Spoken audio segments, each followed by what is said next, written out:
Modern businesses demand that professionals working for them have a good understanding not only of their immediate responsibilities, but of the basics of all related functions as well. Working, managing, having responsibility for the accounts payable function, the accounts receivable function, purchasing, treasury, and a myriad of other fields requires knowledge of certain basic accounting functions.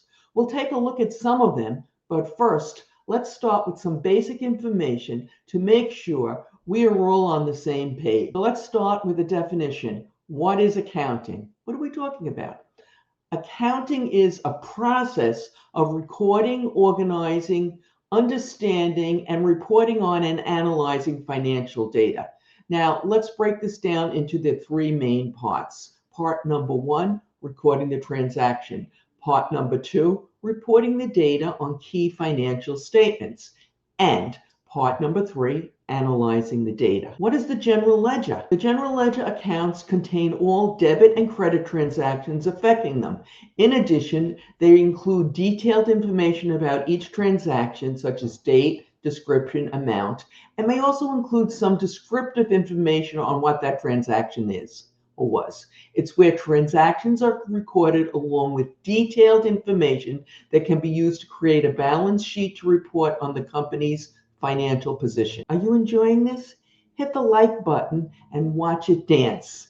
And if you're on mobile and you see that glorious hype button, please tap it. It won't interrupt your viewing. You may have heard reference to cash accounting and accrual accounting. Do you know which your organization uses?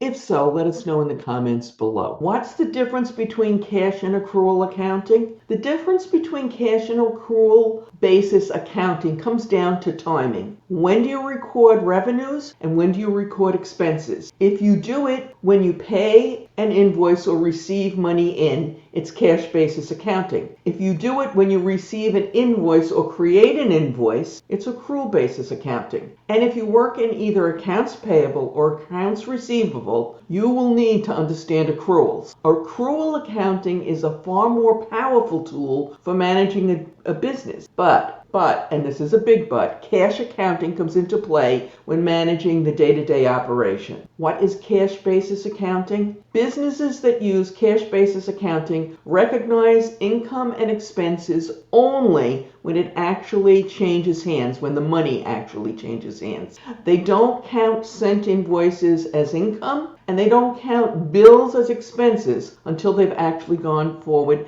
and paid those bills, or as you know in the business world, we call them invoices. Despite the name, cash basis accounting has nothing to do with the form of payment you receive. When we talk about receiving payment, you can be paid electronically, and it still is cash accounting. The cash method is most commonly used by smaller businesses and also businesses with no inventory. But in general, if you're working for a company of even a medium size, you're going to be using accrual accounting, but that does not mean you don't have to understand and occasionally use cash accounting. What are the benefits of cash accounting?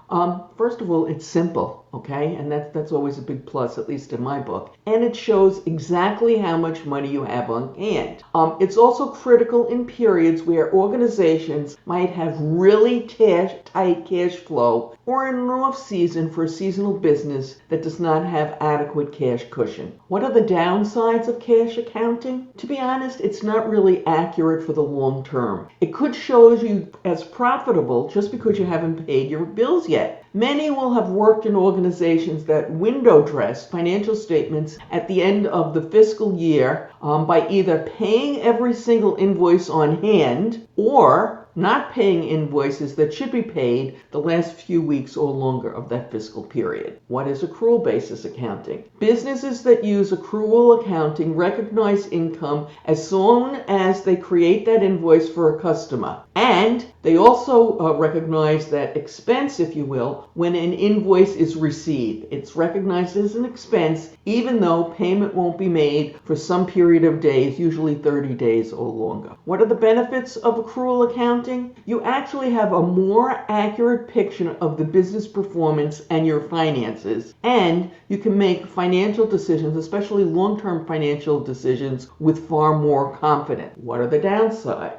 It's a lot more work. And right off the bat, that might cause some of you to say, well, the hell with it. But no, you can't do that, okay? Because you have to batch invoices on both sides of the equation, both when you create them to send out to some of your customers and when you receive them from some of your suppliers, not just your bank account. Some organizations will also estimate a percentage for bad debt, i.e., they assume some small percentage, or at least I hope it's a small percentage, of those invoices they send out will not be paid. And they will make this estimation based on historical data. Now, before we get to our real life examples that I think will really bring these concepts home, I want to have one last word about cash accounting in the real world, or the real business world, if you will. If your organization runs some sort of a cash calendar, this is a form of cash accounting. Although this is typically done in the treasurer's department, not always, but typically. This is typically done to ensure that all funds are invested for the short term, or if you have excess funds, even for a day or two, they're used to pay down lines of credit. For even if that pay down is just for a day or two, every last cent not paid in interest or earned on a short-term investment is money that goes straight to the bottom line. Whether you realize it or not, most of us do a little cash and accrual accounting on our own personal finances. Let me share some simple examples of that. These examples will help cement the differences between the two types of accounting. If you're finding this content valuable, please don't keep it to yourself. Hit the like button. It's a simple way to let me and YouTube know that we're on the right track. Your support, believe it or not, makes a huge difference in our success. Real life example number one. Okay, we're talking now about personal, but you'll see the implications for the business world. Let's say your rent or your mortgage payment is due on the first of the month, and it's $1,000 in this simple example. And let's say the rent the rent is due December 1. We're in November now. And in my hypothetical example, credit cards don't exist, or the person that we're talking about doesn't have one. Okay? So now we're on the 28th of the prior month. We're on November 28th, and you get paid, and you pay a few bills. And when you're finished paying those few bills, the balance in your checking account is $1,500. Now, you want to go out with some friends for dinner tonight, and you're going to pay cash because you're all going to, put your piece into the pot. How much money do you have to spend? Not that you're going to spend it all, but how much in a theoretical world do you have? If you were using cash accounting, you might be tempted to splurge and treat all your friends to a fine meal, and you'd say you have $1,500 because that was the balance in your checking account. But common sense and or accrual accounting would tell you that's a really poor financial idea, no matter how much your friends might like it. Why? Because you're going to need that $1,000 to make that rent or mortgage payment in the next few days, and you're probably going to need another $100 to $200 for various expenses like gas and food, etc., to tide you over until you get your next paycheck. So in reality, the best case scenario in a really simple example would say that you have $300 to spend for dinner. The $1,500 in the bank, less the $1,000 rent payment, and less $200 that you're going to put aside for various living expenses for the next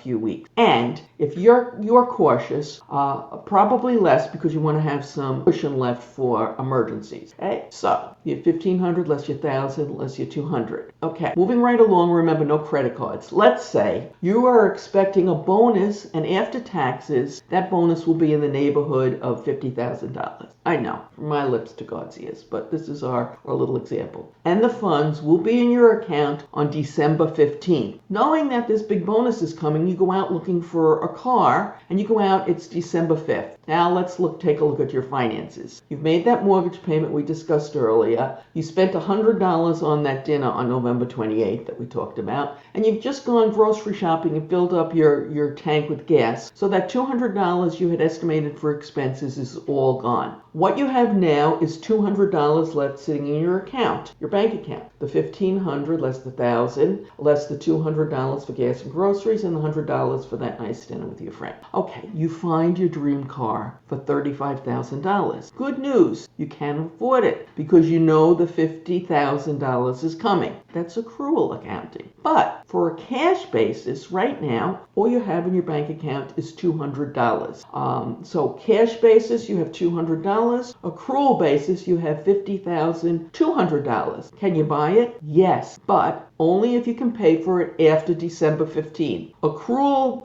accounting tells us we have the funds, or we will have the funds in the near future. Cash accounting brings us back to reality and makes it clear what we can spend today, although if the car dealer is willing to wait for payment till December 15th, then you can go pick up your car as soon as you get your loan. As you can see, both play important roles in managing finances, whether they are your personal finances or for those of the organization that you work. Cash versus accrual accounting isn't the only basic concept that those who work in accounting, finance, or accounts payable need to understand. That's why we put together a quick masterclass of other basic accounting concepts that you can watch right now using the link that has appeared on your YouTube screen and is in the description. Good luck. Now, before we get to a critical distinction in accounting, a quick check-in. Are you subscribed?